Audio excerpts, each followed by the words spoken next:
अमचन music की शानदार प्रस्तुति।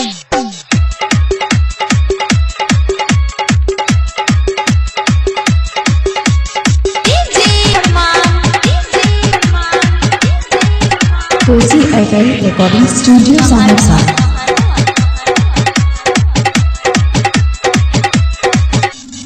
नथिया देबो झुमका देबो मोबाइल कीन के देबोगे।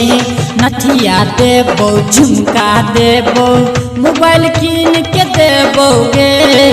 हमरा संगे चलगे छोरी तोरा शॉपिंग हम कराए देबोगे। तोरा सुपौल जिला घुमाए देबोगे। तोरा शॉपिंग हम कराए देबोगे।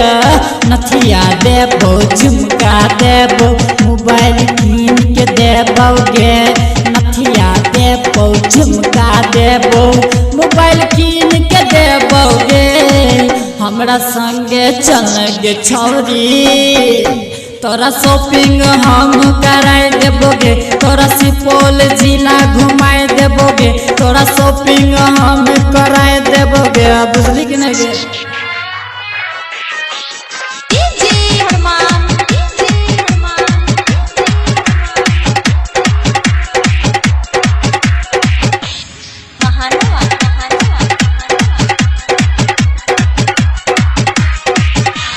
पिपरा बाजार के खाजा खिलेबो मजा तोहरा से लेबो। बिना पट्टी के छिए हम छोरा सूद ब्याज न लेबोगे।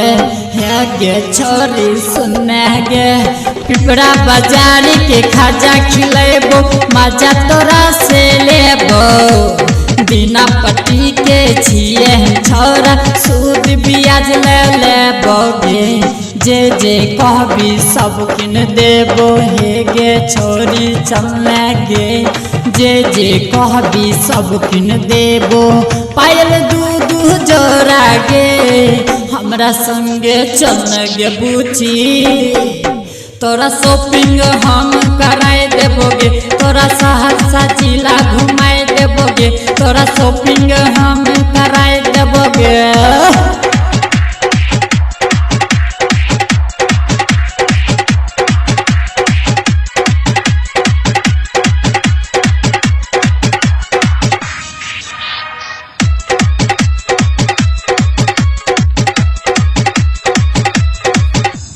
तोरा से प्यार करे छियो एठे छिकिया गे बूची। कते दिन से पीछा करे छियो किया न ताके छी बूची गे। हे गे छोरी सुना गे तोरा से प्यार करे छियो एठे छिकिया गे बूची। कते दिन से पीछा करे छियो किया न ताके छी बूची गे। तोहर मोबाइल के इजी कर देबो हे गे छोरी सुना गे। तोहर मोबाइल के इजी कर देबो सिम रखे दू जोड़ा गे। हमरा संगे चलने गे बूची तोरा शॉपिंग हम कराए देबोगे। तोरा भी माठ हम घुमाए देबोगे। तोरा शॉपिंग हम कराए देबोगे।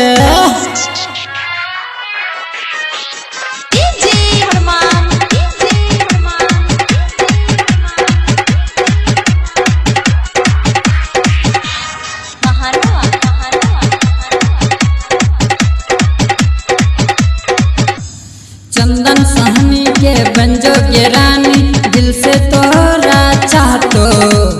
राजनंदन के फैशन में बढ़िए जाली में तोरा फंसतोगे। हे गे छोरी सुने गे चंदन सहनी के बंजोगे रानी दिल्ली से तोरा चाहतो। राजनंदन के फैशन में बढ़िए जाली में तोरा फंसतोगे। कहे छो गुड्डू छैला बिहारी हे गे छोरी सुना गे। कहे छो तोरा गुड्डू छैला बिहारी सहरसा तोरा घुमैतो गे। हमरा संगे चलने गे बूची तोरा शॉपिंग हम कराए देबोगे। तोरा पिपरा जिला घुमाए देबोगे। तोरा शॉपिंग हम कराए देबोगे।